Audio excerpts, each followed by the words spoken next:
Mga kapasada, sa dami-dami kong naririnig na tayo daw mga tricycle driver ay sobra-sobra kong maningil at abusado raw tayo.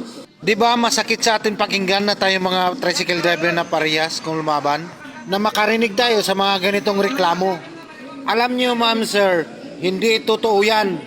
At hindi lahat ng tricycle driver na sobra-sobra kong maningil.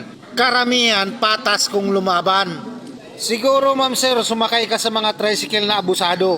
Pero wag nyo naman sana lahatin. Dahil parang pamilya nyo, sa loob ng bahay nyo yan na meron talaga isang membro sa inyo na masama ang ugali at abusado. Yun din ang mga tricycle driver.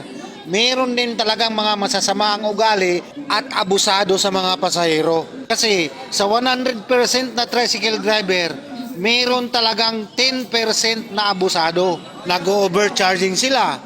Arrogante sila sa mga pasahero, naging bastos sila sa pasahero, at di sila honest sa mga pasahero nila na kung may maiwan na gamit, di nila sinasabi.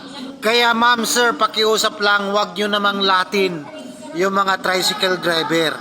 Kung nangyayari sa inyo ma'am sir, bilang pasahero ka, please naman, picturean mo na yung tricycle, picturean mo yung body number, para siya lang i-report mo. Mahirap naman kasi maririnig namin pag sinabi nyong mga